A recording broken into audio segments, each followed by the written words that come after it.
Shalom, selamat pagi Bapak Ibu Saudara-saudari yang saya kasihi dalam Kristus Yesus. Kita kembali lagi bertemu dalam renungan harian dari HKBP Resort Surabaya pada hari ini, hari Jumat 6 September 2024. Sebelum kita mendengarkan firman Tuhan, terlebih dahulu kita berdoa. Kami bersyukur kepadamu Bapa di surga atas segala kasih karuniamu, atas segala berkat-Mu yang kami terima, di mana saat pagi hari yang indah ini kami masih memperoleh nafas kehidupan dan juga kesehatan Bapa. Sebelum kami beraktivitas, kami ingin terlebih dahulu menyerahkan hidup kami. Kami ingin terlebih dahulu mendengarkan firman-Mu, karena kami yakin dan percaya firman-Mu adalah pelita bagi hidup kami dan terang bagi jalan kami. Untuk itu Bapa, ajar kami untuk mengerti firman-Mu dan melaksanakannya dalam kehidupan kami sehari-hari. Terpujilah nama-Mu. Amin.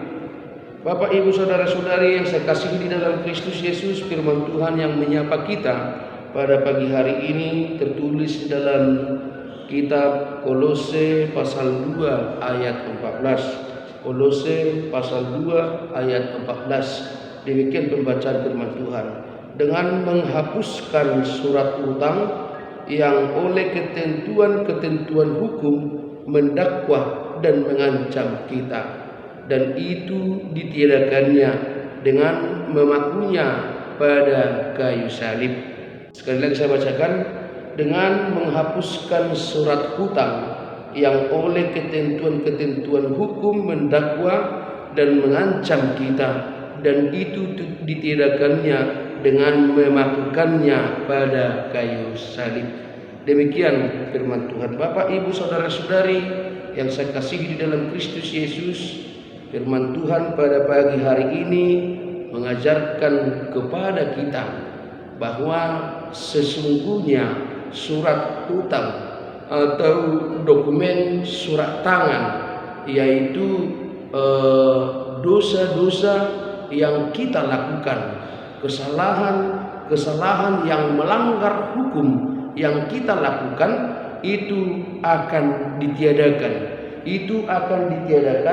Dan dengan cara apa Yesus meniadakan? Yaitu dengan memakukannya di kayu salib, atau yang kerap kita kenal yaitu dengan kematiannya di kayu salib.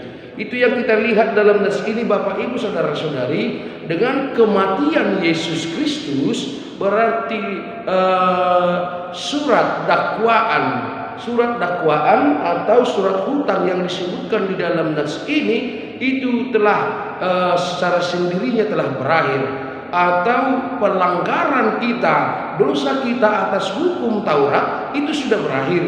Dan begitu juga dengan kematian Yesus Kristus, Bapak, Ibu, Saudara-saudari, kita diajari bahwa sepenuhnya yang melepaskan kita bukan hukum Taurat.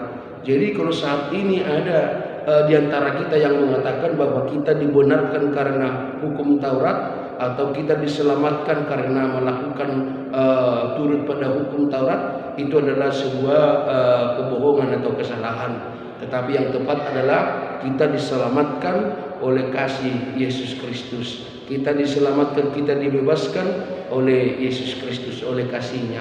Bukan karena kita berbuat baik, bukan karena kesucian kemurnian kita, bukan karena perbuatan kita, bukan, tetapi murni karena kasih-Nya saja. Sehingga nas ini mengingatkan kita bahwa sesungguhnya dosa turun-temurun itu tidak ada lagi. Dosa akibat pelanggaran hukum Taurat itu tidak diperhitungkan lagi. Tetapi ketika kita tidak percaya, menerima Yesus sebagai juru selamat Mesias kita, itu yang menjadi dosa.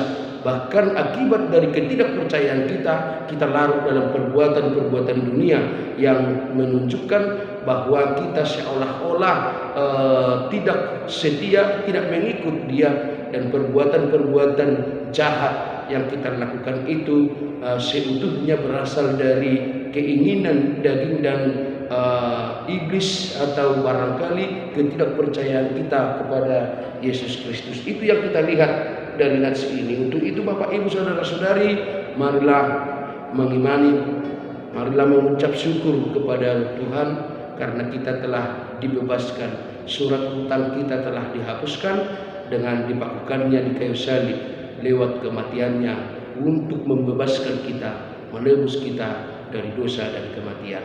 Amin. Kita berdoa. Terima kasih Tuhan untuk firman-Mu yang menyapa kami pada pagi hari ini. Kiranya firman-Mu berakar dan berbuah di dalam hidup kami dan berbuahkan yang baik, sehingga Tuhan kami boleh melakukan hal-hal yang sesuai dengan kehendak-Mu. Kami boleh menunjukkan rasa bersyukur kami, rasa terima kasih kami atas berkat-Mu yang sungguh luar biasa, yaitu lewat kematian-Mu Engkau telah menyelamatkan kami. Engkau telah menghapuskan surat hutang dosa-dosa kami. Terpujilah nama-Mu Bapa, berkatilah seluruh orang percaya, berkatilah setiap jemaat-Mu, di mana pada satu hari ini kami akan beraktivitas. Kiranya Tuhan jagai kami, Tuhan bantu kami, Tuhan berikan kekuatan, Tuhan berikan kebijaksanaan. Terpujilah nama-Mu Bapa, kami serahkan hidup kami hanya ke dalam tangan pengasihan-Mu. Terpujilah nama-Mu. Amin. Shalom Bapak Ibu Saudara-saudari, selamat pagi, selamat beraktivitas. Tuhan memberkati.